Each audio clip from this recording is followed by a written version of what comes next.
And so tonight we're really going to be talking about, we're going to try to extend the conversation that we've been having about affordability in San Francisco and look at it from a slightly different perspective than most organizations, most news organizations have looked at. So we have a fantastic panel here, and I'm going to let them mainly introduce themselves. And then I'm going to tell you a little bit more about the public press issue that is sort of driving this event. And thank you so much to our hosts, and again, thank you guys so much for coming out. Really, really appreciate it. So we're going to start off with Carolyn. I'm going to tell you a little bit about Carolyn, and then I'm going to let her take it from there. So Carolyn Danielson is a senior fellow at the Public Policy Institute of California. So how many of you guys have heard of PPIC? Yeah, right, hands up for PPIC, great.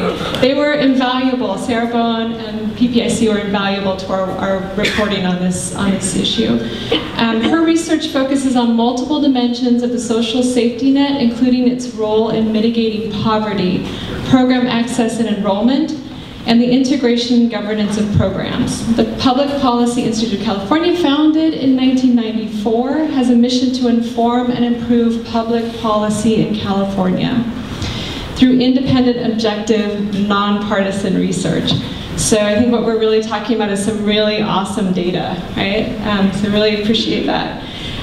Next we have Sophie Hayward, is the Director of Policy and Legislative Affairs at the Mayor's Office of Housing and Community Development, where she works to develop and implement housing policies that increase the production of housing, which we all know is critical in San Francisco, or at least that's a big argument for lessening the expense, as well as widen the band of households served.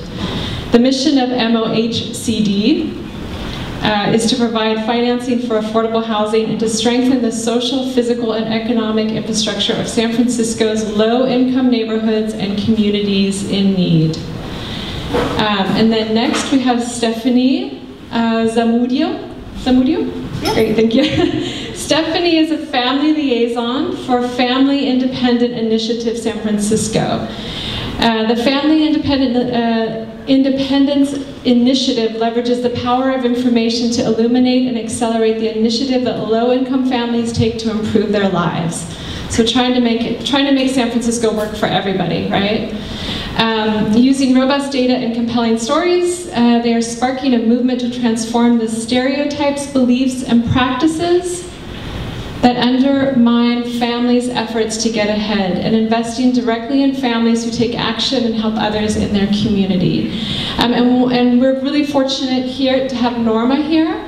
Norma Pelayo, she's on the front line of that work that the organization is doing. She's the one who's out there talking to people and bringing her experience and their experience back to Stephanie and to the organization. So really lucky to have her. And I want to say she's a mom of 3, so having you out here tonight I know is not an easy thing. She's lived in San Francisco since 1996 and has partnered with FII to create social change.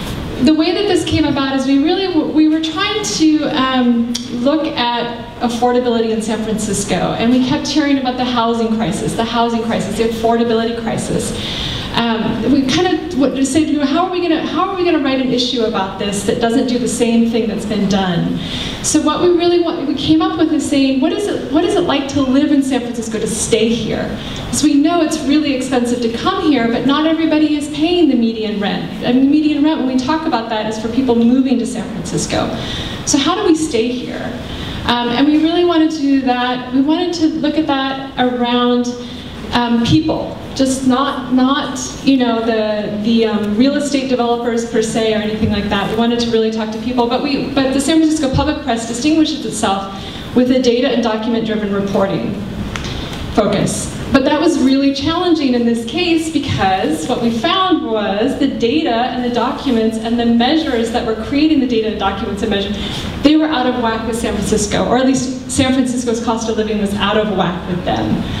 So that was a really big challenge for us. What we also did, I want to just add, is that we then started taking things apart and saying, well, what are these measures measuring? If that's if they're not commensurate with the cost of living in San Francisco, what's going on? Why are they driving policy then? And what's the effect of that? So we broke it down into several areas. We broke down into several areas that people have to pay for. So what are the common things that you must have? Healthcare, childcare, food, transportation, utilities, communication, so internet, for example.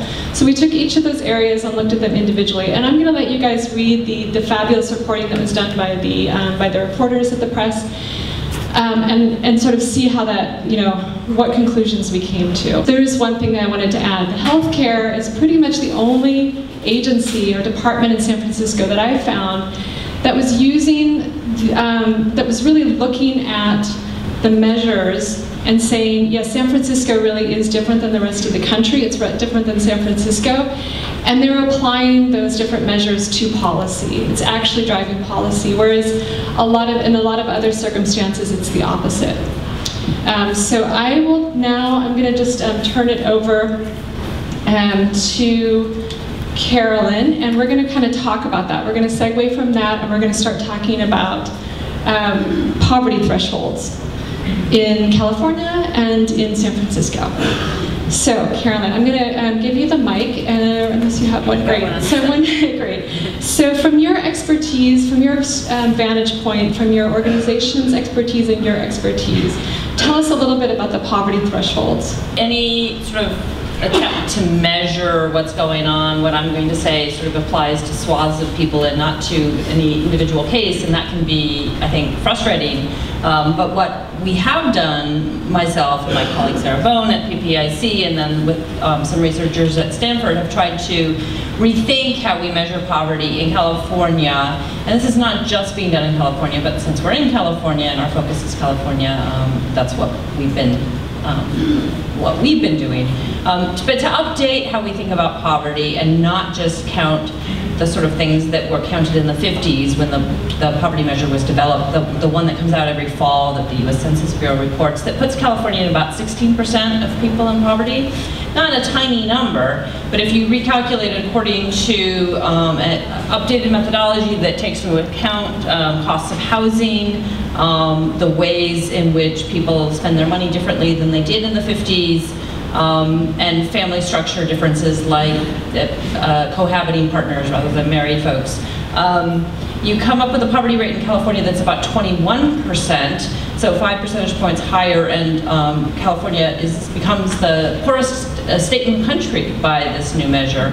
San Francisco's poverty rate is higher than the statewide average of 21%. It's almost 23% by our measure, which translates into almost 1 in 4 San Franciscans in poverty. We don't have the highest poverty rate in this county. We do it county by county. Los Angeles actually has the highest poverty rate of any county in the state. Part of what's driving this is cost of living differences, so that some of the inland counties where housing is just much cheaper, especially in the recent years, have poverty rates under 20%. So recalculating poverty to try, even though it's broad brush strokes, to try to take account of more how people are actually spending their money these days, how they're actually living in families, what kinds of resources they can get from state and local government to help them make ends meet, makes California's poverty rate go up quite substantially, and San Francisco's no exception. Great, thank you so much.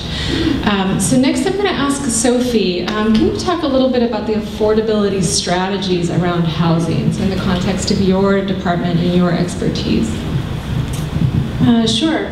Thank you for having me. Thanks all of you for coming out tonight. I think that it's no secret that housing is wildly expensive in San Francisco. It's challenging to put numbers to that known fact. The average rent by some measure, specifically a July measure from Zumper, was that an average rent for a 2-bedroom apartment was $4,750. That requires a salary of $171,000 a year, or 210% of the area median income. So even if you disagree with that 2-bedroom apartment rent, that sample rent, by any measure, we're in, and we are still in, a housing crisis. So at my office, at the Mayor's Office of Housing and Community Development, we determine eligibility for our housing programs based on income, and specifically, did I turn myself off? Okay. Specifically, a percentage of area median income. The average median income, the area median income, sorry, for 2015 was $71,350 for a single person household, $81,500 for a two-person household, and then just over $100,000 for a family of four. The mayor certainly has prioritized housing, including public housing for our most vulnerable residents, the production of affordable housing for low-income households, and those are not the same thing. And then, in addition, we have focused quite a bit of energy on preservation of existing housing for current residents, and that means anything from rebuilding and rehabilitating public housing. That means coming up with programs to protect rent-controlled units that are at risk of converting to market rate units in any number of ways. And then it's also the sort of regular maintenance and repair of the affordable housing stock that we finance through my office. What's new, or new-ish, or hard, or all of those, is that we've also had to really force ourselves to face the pressing housing needs for San Francisco's middle class. So it's no longer limited to, this kind of relates back to that first statistic that I gave. This isn't really about what people first think of when they think of affordable housing for poor people. A lot of people on a lot of ends of the income spectrum need help in affording their homes. So the 5 specific priorities related to housing policy over the last few years include, in 2012, the Housing Trust Fund was passed. That provided a steady source of funding for affordable housing. In 2013, the mayor took on public housing and re-envisioned sort of the way the Housing Authority managed the public housing portfolio. In 2014, I believe it was the beginning of 2014, the mayor announced his housing goals, which included the production of 30,000 new units of housing by 2020, half of which would be affordable to the middle class. In addition, there was Proposition K, passed by San Francisco voters, that establishes official San Francisco policy that our goal is to provide 33% of new units citywide as affordable. And then most recently, the city really came together in a way I've never seen before around Proposition A, which was the $310 million general obligation affordable housing bond. Just to sum up the primary areas of focus in our office, we focus on production of new housing, we focus on preservation of existing housing, and then we also focus on different ways of providing rental assistance and in some cases even mortgage assistance to keep people in their homes. So, I'm mostly excited for questions beyond me just talking. So. And we will have some more. So I wanted to hear the affordability strategies that you and Norma are seeing coming from your families. Estrategias que usted está viendo, usted mismo ha usado para que vivir dentro de San Francisco sea asequible.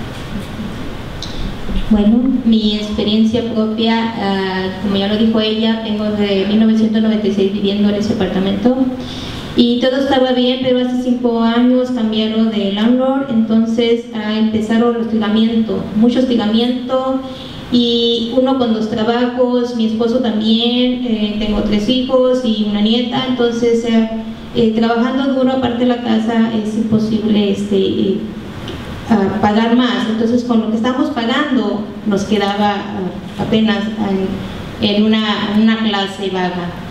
Pero ¿cómo es que usted alcanza poder pagar todo lo que usted tiene que pagar? ¿Qué me pregunta? Yo alcanzo a pagar esa renta con 2 trabajos, con trabajos extras, lo que salga, lo que me dicen que hago, yo hago. Mi esposo también, trabajando duro, también hace el extra. Uno está impuesto a trabajar en lo que sea, limpiando casas, vendiendo artículos, vendiendo ropa. Uno que viene a trabajar para sacar adelante a sus hijos, y es lo que estamos haciendo, y es difícil pagar una renta.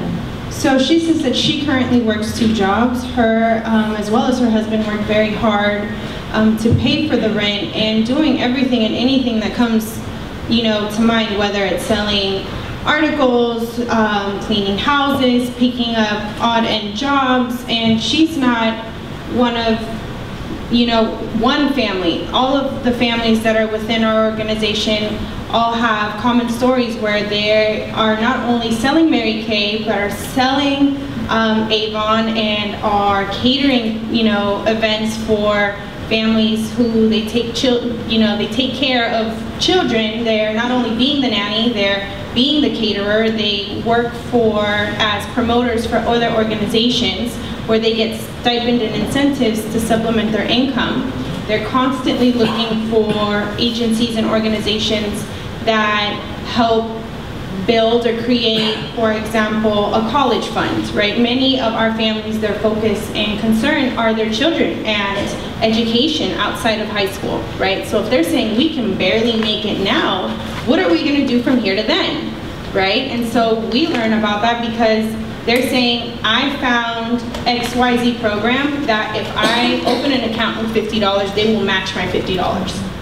That's how I'm making college a reality for my kid. That's how I'm making affordability in San Francisco happen, right? It's if I give 50, they give 50. That's how my kid's gonna get to college. If I sell, Avon and Mary Kay, I'll get commission from both ends. If my husband does Uber and Lyft, right, he's gonna get that extra. And if he refers someone, he's gonna get that extra incentive. So our families are very resourceful in sense where they really don't have a defined line as to I won't do this, because their goal is to see their kids through school, to stay in San Francisco because they love the schools that their kids are in, right? Many of those schools are bilingual schools, and so they don't want to pull their children and uproot them somewhere else. So they'll do whatever is necessary, whether that is cleaning a house. We have families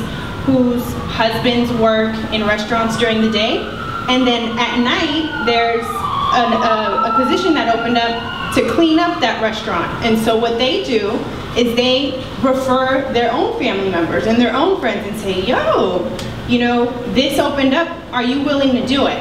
And if they say, I would love to, but I feel like the work's gonna be too hard, they'll say, I help you. Take the job, you can use the income, I'll help you. So it's very community-based to find these solutions. They're referring one another, right, to come up with the extra income to supplement whatever little or much that they do have. That's really interesting. I think we think of solutions as sort of closure. It's sort of these end result things, right? Whereas what you're talking about is really sort of ongoing process of navigating your way through San Francisco, staying here. So I think it's a very interesting thing. And then one of the things we kind of wanted to start with, and we're going to kind of open it to each person, give each person a few minutes to kind of talk about each question, and that way we get sort of everybody's voice here. The one thing we want to start with was, how do we define affordable? That's really an issue. We have to have some definition, some basis for what we're talking about here. So I wanted to start with Carolyn. We're just going to keep going down the row. How do you define affordable? Well, I guess in this context, I'll just put some numbers behind. Put some numbers behind what I was saying about poverty rates and poverty thresholds. So what do you need in order to be above the poverty line in the way we measure it for San Francisco? And this is really a budget that includes food, clothing, shelter, and utilities. It doesn't, and then a little bit for discretionary expenses. It doesn't include other things, which can be expenses that push you below the poverty line, but that basic budget is an expanded version, an improved version, but still is quite basic, of what the census has used for many years to judge poverty. And in San Francisco, and this may be shocking, but For one adult renting, it's a little under $17,000 a year. And for 2 adults with 2 children, it goes up to $36,000 a year. That's about 20% higher than anywhere else than the statewide average. And I pulled the Fresno for comparison, a fairly large county, Central Valley, but a fairly low-cost area. It's 50 to 70% higher than the poverty thresholds for Fresno. And that's part of what's driving what's going on. But really, again, it's just a basic budget for food, clothing, shelter, and utilities. Thank you. So Sophie, how do you define affordable in your context? Well, I'm going to take a little bit of liberty to answer the question, but basically, as I mentioned, we define eligibility for our programs based on a percentage of area median income. So the vast majority of the housing portfolio that we monitor and watch at OCD and Finance is available to households earning 55% of AMI or below. So that is, on this handy chart that you're all welcome to have, $56,000 a year for a family of 4. And that translates then into rent of, say, for a family of 4, a 2-bedroom apartment, $1,261 a month. So that's about 93% of our portfolio, which is about 23,000 units. I mean, those are a lot of numbers. But basically, I think we all know that if you're making 56% of area median income, you're not in great shape if you're out on the market looking for an apartment. So we do have programs that go higher than that. They're limited. As I said, most of our portfolio is targeted at people earning 55% AMI or below. We have a down payment assistance program that goes even higher. We have a first responders down payment assistance program for first-time home buyers. And we have a teacher down payment assistance program, and those go up to 200% AMI for the purchase of a first home. But that's great, but I think the real answer is that we don't have enough affordable housing. So we're forced to make these lines in the sand to divvy up the scarce resources that we have. I also would point out that there's a big hole there. So 55% and below, we have programs that can serve people sort of lucky enough to win the lotteries for those units. But between 56% AMI and 90% AMI, for example, we have nothing. So I think those are some important numbers. They don't necessarily define affordability, but they are numbers that we watch very carefully. Great. And Stephanie and Norma, how would you define affordable? Bueno, yo lo defino asequible es cuando, en mi caso, mi familia damos todo para poder estar viviendo aquí en San Francisco y tener esa renta asequible que no la es.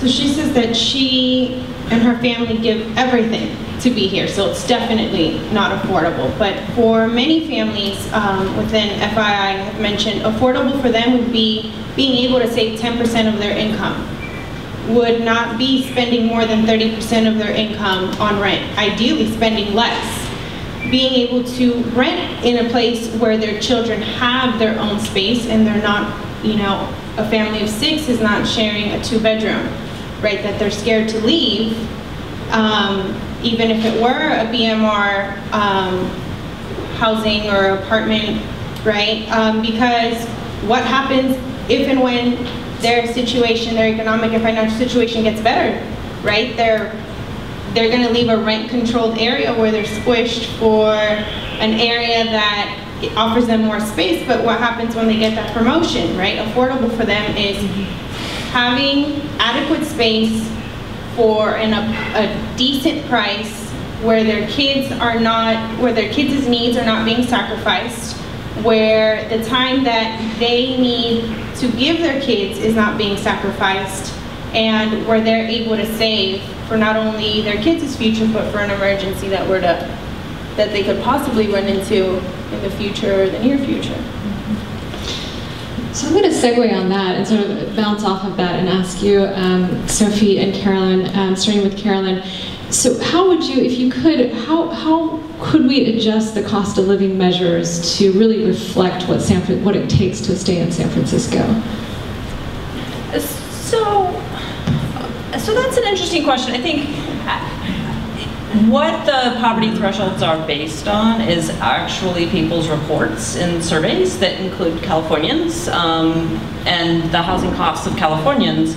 So it's not people looking to rent a place or to buy a place, but it's people who are across the spectrum being surveyed by the U.S. Census Bureau and reporting what they actually pay, and then taking an average of that. So clearly there are people above the average and below the average, and there's a lot of variation. So it really is a kind of ballpark figure in that sense.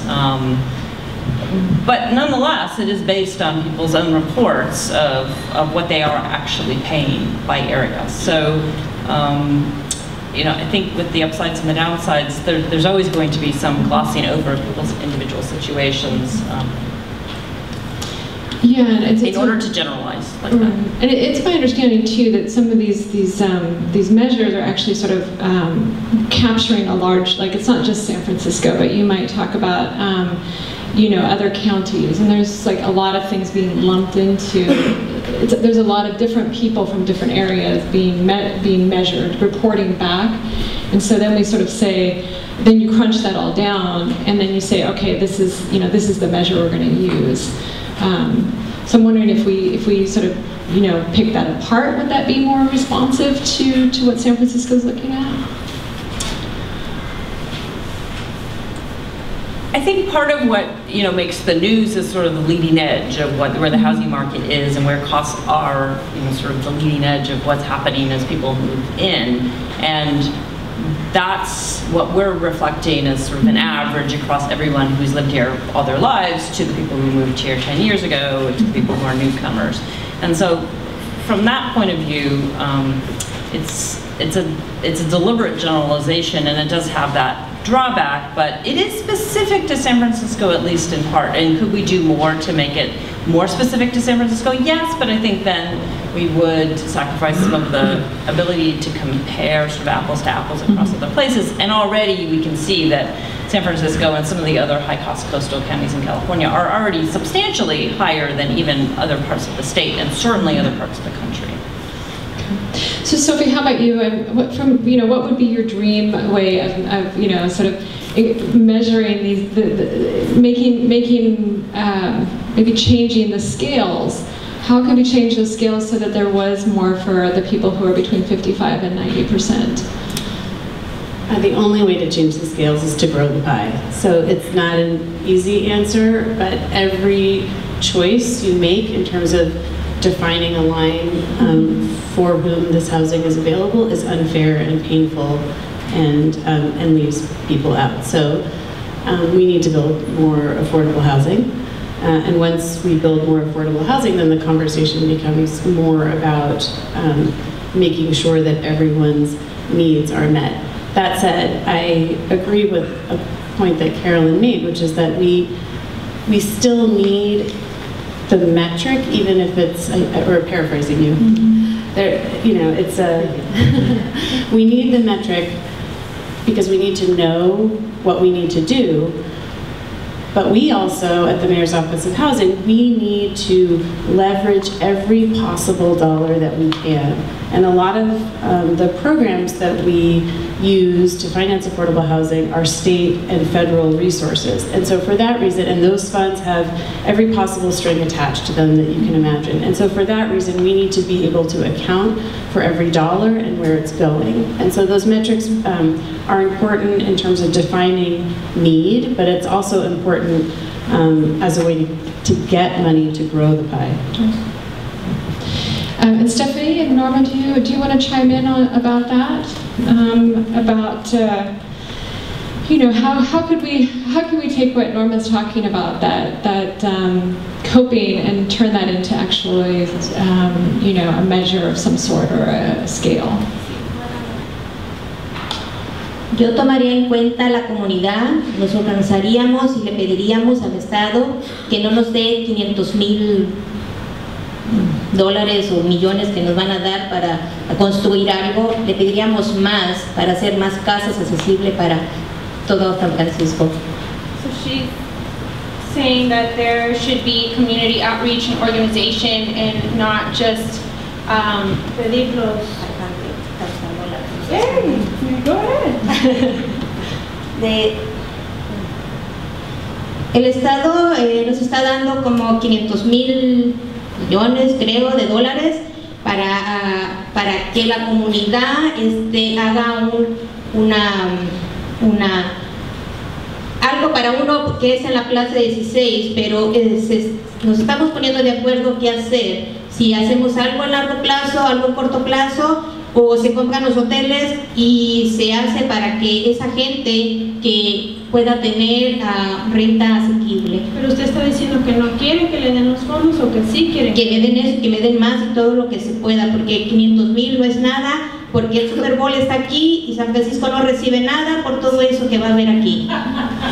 So she was saying that the $500,000 or whatever it is that funding that's coming in is not enough, and that there needs to be affordable housing. That the community needs to get together and become organized and ask for more. ¿Qué más era? El Super Bowl está aquí y le están dando $500,000 o más y San Francisco. That San Francisco isn't in any way benefiting from the Super Bowl because money is going to bring the Super Bowl, but it's not being in any way receiving funds that are helpful for those that actually live within San Francisco. Yeah. So, ¿en qué manera, qué cosas usted tomaría en cuenta para medir lo que es asequible? ¿Qué cosas usted dice, okay, qué toma en cuenta la renta? ¿Qué más son cosas necesarias que usted necesita? Usted tomaría en cuenta para decir, ok, en esta situación sí sería accesible. Sí, se tomaría la renta, la familia, Rent, the family, so la cantidad de personas dentro de la familia. Así es, porque hay una regla que tantos cuartos, tantas personas tienen que vivir ahí, entonces ya está, y también cobertura médica que no se tiene, Medical coverage es that muy is hard to cara, get, it's expensive, that no one has. y los gastos básicos, la comida, antes compraba $100, llevabas todo el carrito, ahorita nomás se das una bolsita. Once upon a time, $100 filled up a whole cart, now you have a bag worth of food for $100. Las cosas necesarias, es bien importante tomarlas en cuenta. ¿Qué son las cosas necesarias que hay que tomarse en cuenta? The things that are necessary, and so I asked her, what things are necessary that need to be taken into account? Agua, luz, comida, hijos, ya no los quieren con hijos en los departamentos. She says, ¿Dónde están las familias? Se están acabando.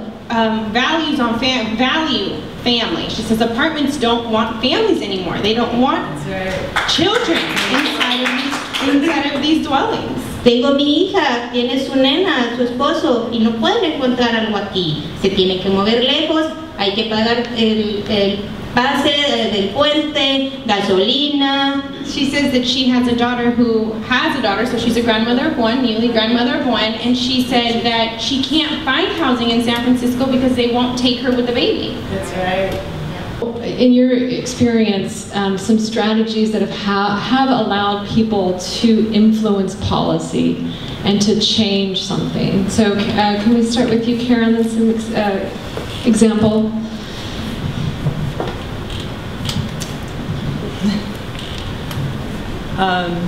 Well, this is a little bit aslant of what you are asking, but it is true that although what we've done and others have done in other places is to sort of update how we think about poverty to say it's not really accurate, it doesn't really reflect a 21st century standard of living. We still use this federal poverty line, so a version of which was first created 50 years ago, based on 3 times the cost of a thrifty food budget for a family, to assign eligibility for federal programs, and then that percolates down to the federal funds that the state gets for different programs, and that the state then passes on to counties. And so there are reasons to think that we could reconsider it's a federal decision. We could reconsider sort of cost of living in various parts of the country and say, look, it's just much more expensive in some parts of the country to live, and therefore the federal fund, the programs, for instance, food assistance that goes to children and to, well, the CalFresh program goes to everyone, but school meals goes to children only, and WIC goes to mothers and young children, could be cost adjusted so that it reflects a little bit more what it really takes to live in areas like San Francisco. It's not a local policy decision, but it is something that where a conversation really has not taken off, but it's a conversation that could be had in the wake of these research efforts to update how we think about poverty to make it more realistic. Great. Sophie, same question. Some examples of people that have been able to influence policy and make a change. Sure. At the risk of sounding like Pollyanna, which is not unusual for me, the city just came together to pass the affordable housing GO bond, which it almost seemed as though it was a no-brainer when you looked at the election results. I mean, 73%, I think, and I could be wrong, but it was around there, of voters supported that. That has never happened before, and we have failed at 2 previous attempts at a housing bond. So that really, really shows how pressing the issue is, how a city that doesn't always agree on where funds should be spent when it comes to housing or who should get the money came together. There's some people in this room who worked really hard on that effort, and I think and there are a lot of new faces in the conversation. That was a huge, huge deal. We're a small city, and a lot of people came together on that. So that's a recent example of a success. I think before I came to the Mayor's Office of Housing, or not I think, I know, before I came to the Mayor's Office of Housing, I was at the Planning Department for 8 years. So, I mean, this is a town that loves public process for everything. Like your neighbor's rear deck. You can provide a lot of public comment on whether or not your neighbor has a rear deck, right?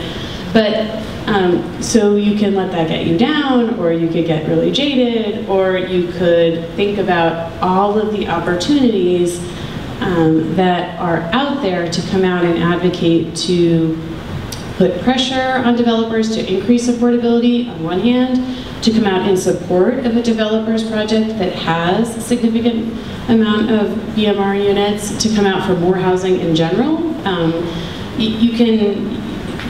There's a public hearing about anything, and I think that public officials notice when people show up. I also know and understand that it is really hard to make time to go to a hearing. It's wildly inconvenient to go to the Planning Commission at 12:30 on a Thursday, unless you're me, because that's my job. Or unless you're a reporter. Yeah.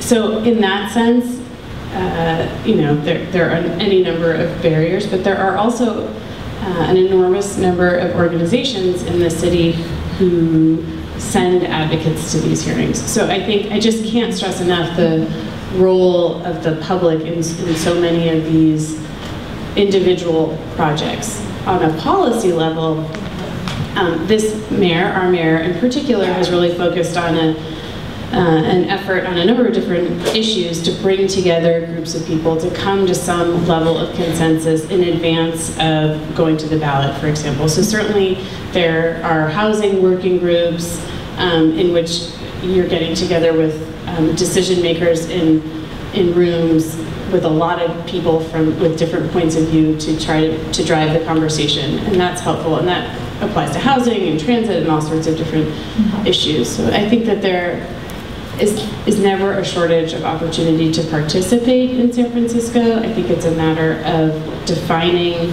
interests, building a coalition, and then I do think the hardest part is showing up. And not for lack of wanting to, but just the logistics. So Stephanie and Norma, are there some grassroots level examples of grassroots level efforts that have affected policy? Que si usted tiene ejemplos de movimientos de la gente de la comunidad que ha afectado por leyes. bueno, usted dígame, hay un ejemplo en el que hubo un caso donde hubo un movimiento de gente y gracias a ese movimiento que todos llegaron, hubo ese acuerdo, hubo un cambio, un efecto positivo en la red. Sí, hay muchos casos, y ahorita son bastantes, llueven muchos. Hay una organización sin fines de lucro y llega la gente, muchísima gente, y una tras otra, que un caso es que la estaban desalojando porque tenían la carriola fuera en el pasillo. So she was saying that there are many organizations and many instances where there have been, ¿cuál ejemplo vamos a usar? De la carriola. El de la carriola, pero hubo un movimiento cuando se reunieron 500 personas o 100 personas y llegaron al Capitolio y dijeron, tienen que ver una marcha. Usted hoy mismo fue a lo de City Hall, y un ejemplo donde se reunieron la comunidad para tener un efecto positivo. Bueno, sí, hay muchos casos, y uno es que a una persona la estaban desalojando de su cuarto, el dueño ya no le cerró, ya no lo dejó entrar, y esta persona fue a la organización unió a la comunidad, a los miembros, y hicieron una protesta, y estuvimos ahí en la noche hasta que salió el dueño y se hizo el convenio.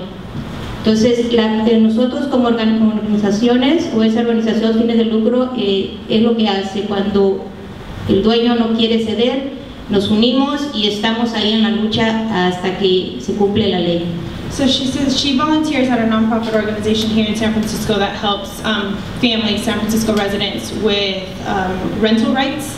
And there was a family that was being displaced because she had her baby stroller at the door and was told that she had to leave because the stroller was there. And so this person went to the agency that she volunteers at, and as an agency, and all the volunteers went to support her, went and reached out to the landlord, and the tenant learned her rights, and they supported her in saying, you don't have to move. This is what your contract is. And she herself goes to many marches, volunteered at this organization, calling people on props that were up for election this past November, and a lot of them favorable to San Francisco residents. So there's definitely that community presence, and she's definitely one of those folks that's always out there. Thank you. Sí. Y también ahorita tenemos que a una familia, al banco, la está desalojando porque ella no pudo pagar sus cuotas, y también fue la comunidad y estuvo ahí hasta que fue en la Bayview, a la casa. ¿Fueron a la casa del inquilino? Sí. ¿Y qué hicieron? Estuvimos ahí con pancartas y que los noticieros vengan, porque es bien importante para que así el banco vea que estamos unidos y estamos en la comunidad, porque sus precios son muy altos y no esa familia no puede pagarlos. So there was another instance where they were being displaced because they could no longer keep up with the payments, and so as the community, a part of this nonprofit, they all went and handed out flyers and news stations to bring awareness to the issue. All right, thank you. I want to open it up to questions for you guys. We've given you a lot to think about, I think, and a lot of information. So, sure. My name is Carla Mays. I have a civic innovation practice, Mays Civic Innovation here in the city. We did a hackathon here with the press on critical housing, issues. And one of the issues that my team worked on was BMRs becoming poverty traps. And the fact that if you got a BMR, you were lucky enough to get one, then your family began to get jobs and do better. But then you found yourself that when the time came around the next year, that you could lose your housing. And that's a real problem, because you get your place, and your family finally starts to get into the work your way into the economy here in San Francisco, and then you lose what you have. We wanted to talk with the mayor about this issue so we could fix that problem, because it becomes a circular problem if someone gets housed and then they get, you know, unhoused because of the fact that their family does better. So is there any work that's being done on fixing the BMR, you know, AMI problem? For the BMR units, which are the inclusionary units, which are the rental units that are privately funded through the requirement placed on market rate developers. For rental units, you come in at 55% AMI. If you double your income, you are technically supposed to leave the unit. And I think that that is the challenge point. You can go from 55% AMI up to 120% AMI, and then I think that you run into that arbitrary line in the sand that is extraordinarily challenging. Because on one hand, you're a family that is still going to be challenged on the open market. On the other hand, you earn twice as much as the defined limit for the home. I think that we have developed in the last couple of years in particular rapid rental assistance resources to help people get on their feet. Unfortunately, I would say my main answer is, once again, we need to grow the pie, because that you're running smack into that issue of what do we do with people earning even 56% AMI? What do you do when you cross that line? And I think the answer is that we need more affordable housing. It's not a perfect answer. We were looking at like the policy changes.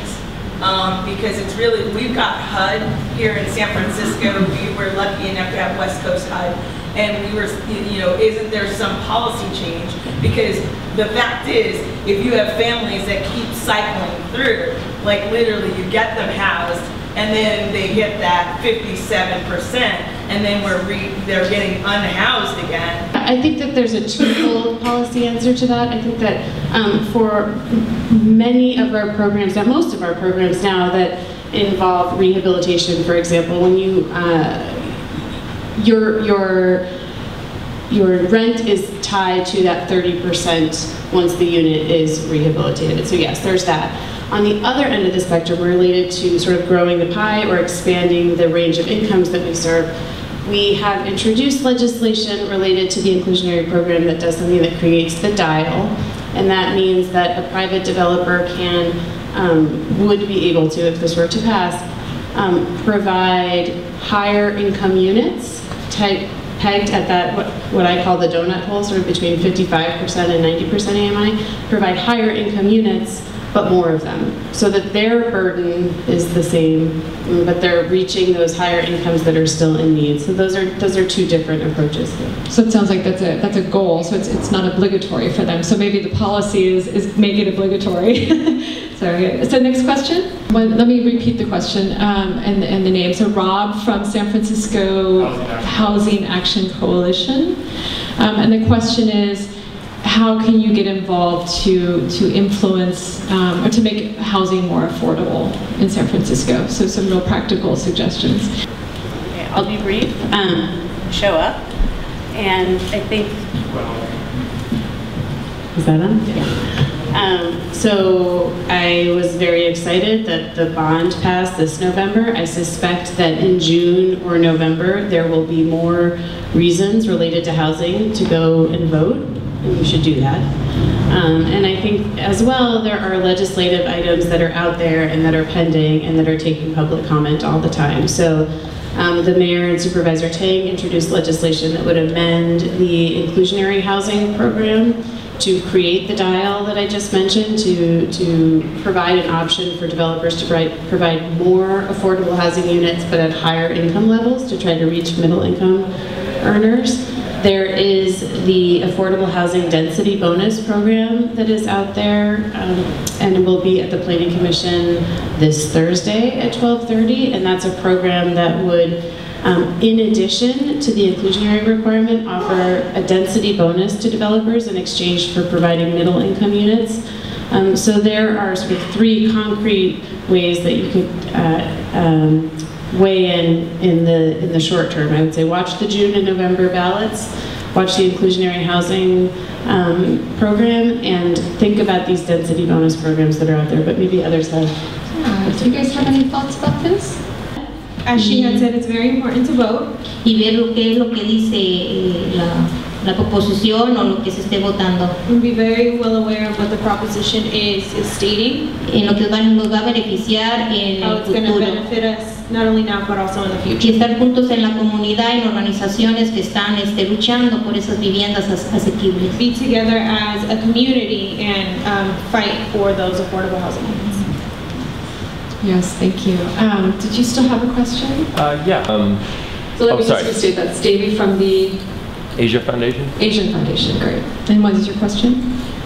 So, I mean, I hear a lot of great policy questions that kind of deal with the municipal aspects of it, but as far as I've read or as far as I looked into the issue, and you know, coming from somebody that kind of deals with public policy at a more macro level as well, is that the issue is far beyond kind of the normal boundaries that we are here in San Francisco. So an example being that you know, housing is actually a regional problem, especially with a lot of wealthy suburbs that are staunchly anti-development, but their city leaders aren't held to the same standard of accountability as San Francisco city leaders. So I guess that's one example. There's the criticism that we can't simply just build our way out of it. It's too granular of a solution in the grand scheme of things. So I was just wondering if you knew of any other type of larger, I guess more structural things, maybe like regional policy, state policy, or even economics that are huge factors in what we're seeing here in San Francisco. Are there strategies that take into account the bigger picture?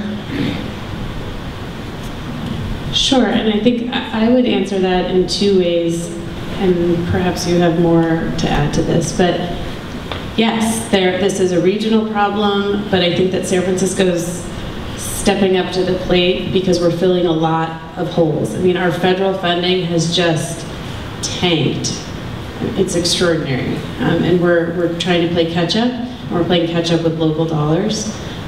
We are trying to access every possible state program that we can. We're out there advocating to get our share of cap and trade funds that go to affordable housing, for example, but we're competing statewide, and we're doing quite well.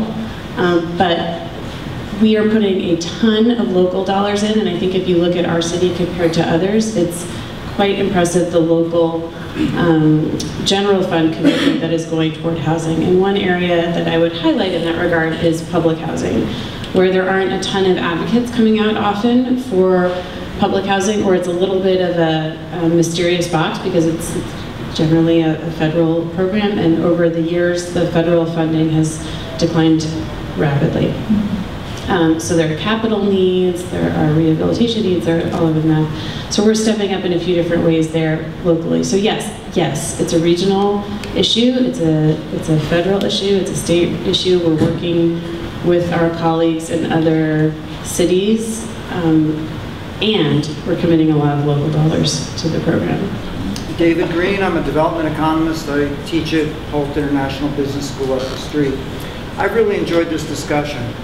But let me piggyback on Rob's question. You're at the Hub, and the Hub is a bunch of people who really believe if they drink enough coffee and work with other people who drink enough coffee, they can solve real problems and make a living out of it.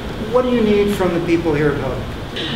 So what can these folks do for you? Like, let's leverage them, for sure.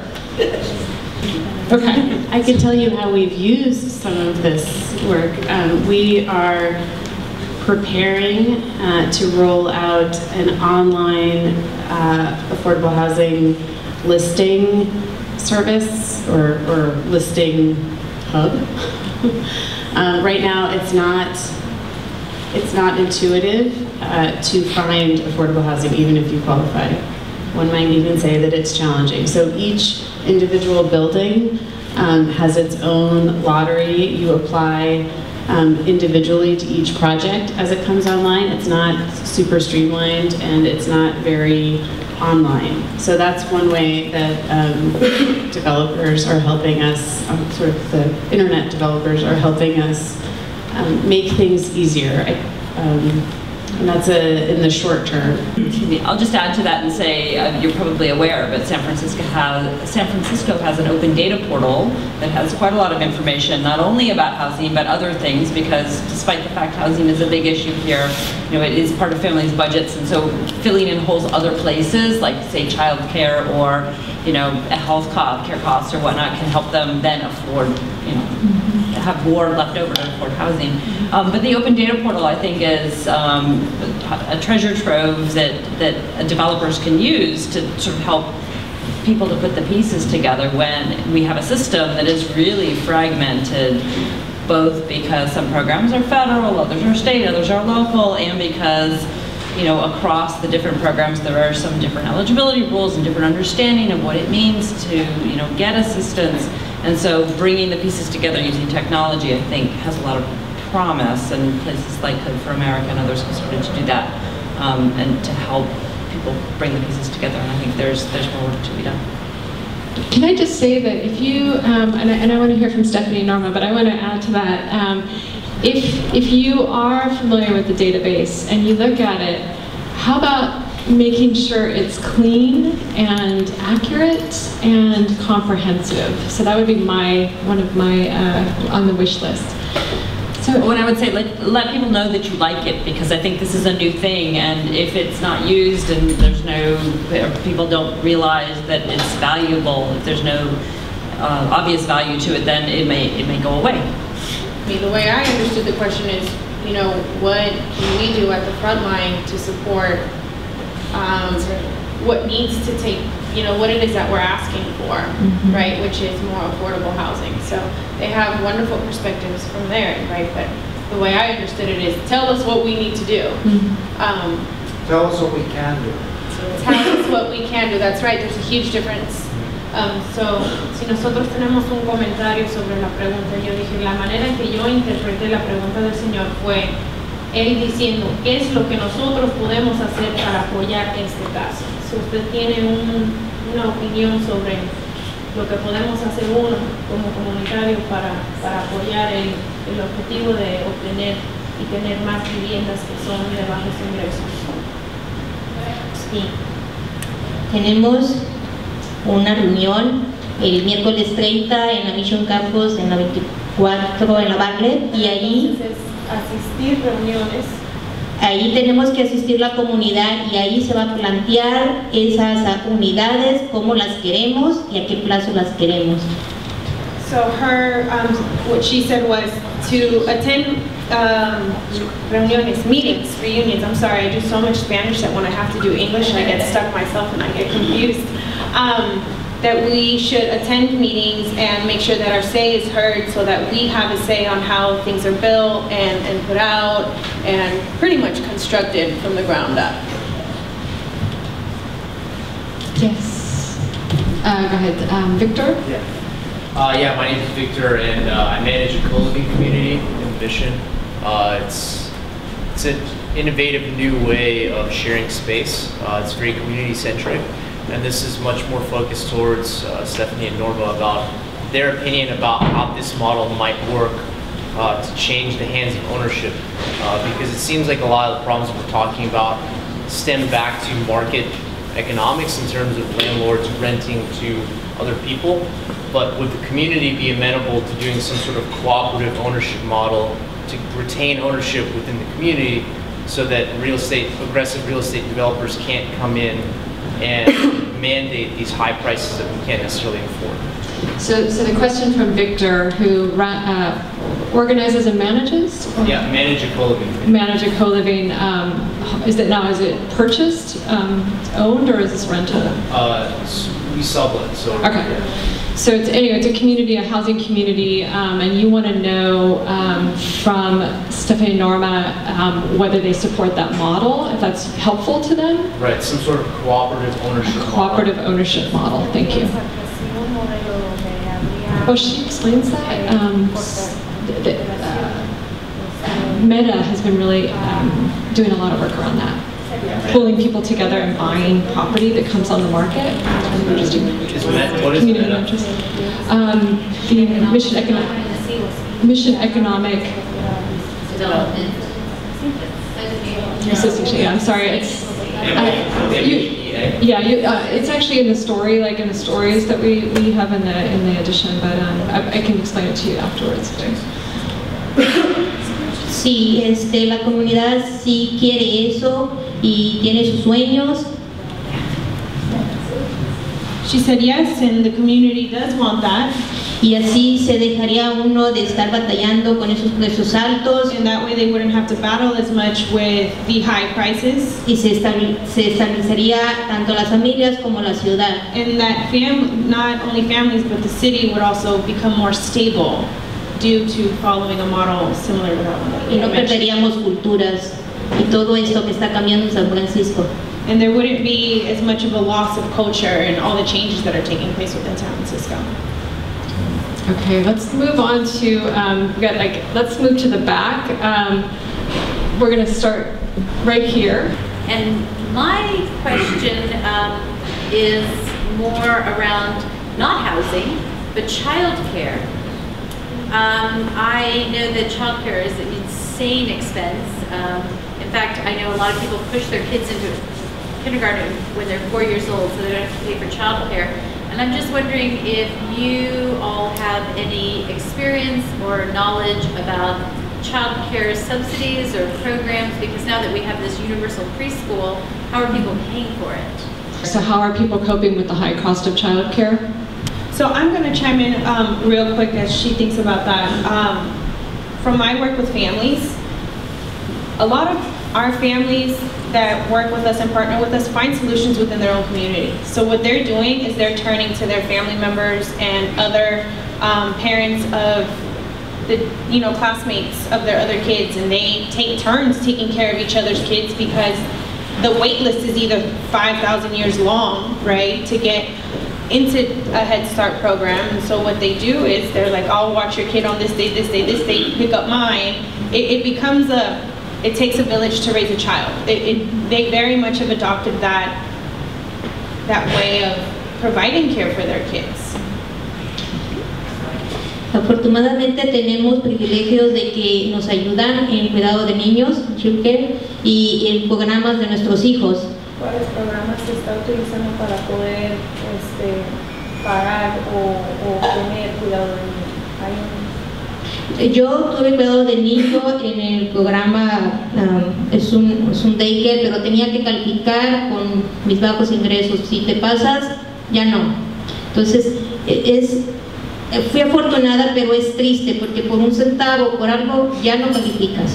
So she said she was able to obtain child care through subsidized programs where she was able to get that care, but her fear, and what she says is really sad, is that by 1 penny, she would lose everything. That's right. That's what we're talking about. En los programas ya de mis hijos grandes, también hay muchos de que los ayudan en deporte, en educación, pero creo que necesitamos más. Las escuelas están muy bajas y ocupamos más ayuda para que nuestros hijos vayan al colegio y no esté pasando lo que uno pase. So she says that we need a lot more help so that our children can reach college, but another way that they obtain child care is through extracurricular activities, right? After school activities, after school programs, and sports, so that way they're getting the care that they need to get in that, I guess, non-orthodox child care sitter kind of a way. Of course. I just want to add one point to that. My kids are little, and I spend a lot of my time obsessed about their care. And as you should be. And I think that the San Francisco departments that are not up here, but that can really add to the conversation about affordability in a positive way, are Rec and Park and the libraries. And I have spent more time on our city playgrounds and in our city programs, and they are far and wide and bizarre, some of them, and the library has an incredible number of programs, and I think that that's been a really exciting, and as a city employee, and a parent, the parent part has changed my perception about those programs. By the way, my name's Anil Patney. I'm down in Mountain View. I work out of a place called Hacker Dojo. It's an 18,000 square foot hacker space. And so I've designed a 3D model of a house, and it's a tiny house, and it's a less than 200 square foot house that can be printed out and it's sampled by somebody who's not an architect or a construction engineer. And this is a prototype that I'm working on. What I'd love to do in the future is build a community of these as part of like a co-op like this gentleman is talking about, as an intentional community that's a self-sustaining intentional community. So the question is, what kind of supports are there in the mayor's office or in the city for alternative, really alternative ideas of housing and living?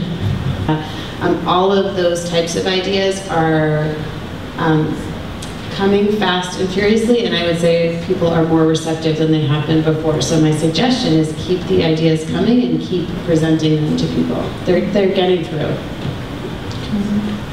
It's really a great sort of, I like this idea of sort of, what are the solutions to this, and really thinking widely and broadly about solutions. And that doesn't mean just, micro units, but really some creative ideas. And I wanted to wrap up with just one last question, which relates to that, which is what does a sustainable San Francisco mean to you? And I'm going to ask you guys to say it in about 1 minute each. What does any sustainable community look like? I think San Francisco's a fast-changing place. From my sort of parochial vantage point, having worked on poverty and inequality issues for the last couple of years in the state and then local areas, including San Francisco, I would say that if we're right, or at least in the ballpark of being right, a sustainable, we don't have, I think what most people would say is a sustainable level of poverty, and that really moving the ball forward in not just a local way, but also a state and federal way to have a poverty rate that's something less than 1 in 4 San Franciscans would be a good move towards a sustainable city. Thank you. Sophie, what does a sustainable San Francisco mean to you? I think it's a city where housing is affordable. A person can afford to have a roof over their head. I don't necessarily think that means that you own your roof, but I think it means that you have a roof, and that you pay, that you have enough after you pay for that roof to support a real life. And then because I'm human, I make it personal. My dad was a teacher at San Francisco State, and he raised 2 kids here. We went to college, and I would like to think that this is a city where I can raise my kids and stay here and have them stay here for my future grandchildren. So what does a sustainable San Francisco mean to you? To have dignified housing. Donde nuestros hijos sigan creciendo, enriqueciéndose. Nuestras culturas también creciendo. Sabemos que San Francisco se tiene que desarrollar. All cultures will continue to develop, but we know that San Francisco also needs to develop. Pero no por eso nos tienen que desalojar. But not because of that should we be displaced.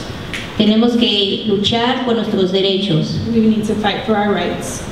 Y tener una vida feliz, amorosa y ver un futuro mejor para todos, cada uno de nosotros. Have a happy life filled with love and amorosa y buena para todos. Sí, y no importar a good life for everyone. De dónde seamos, porque si vemos cómo está tapizado todos los puentes llenos de esas casitas, no queremos eso, queremos dignidad.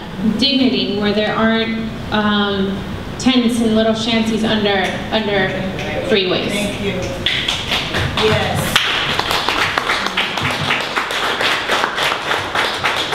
So I want to thank you guys so much, and I hope that we take these, what we're talking about, and then applause and really start thinking about the solutions. And we really want to, think about down the line having an event that we do focus on that. So it's not a one-off hackathon, but an event where we come together and actually really create some kind of community that's sustainable over the longer term. And so I thank you guys again. We'll be here. Questions, just chat everybody up. And I'm sorry if you had a question and we could not get to you. I really apologize, but we'll all be here to answer them.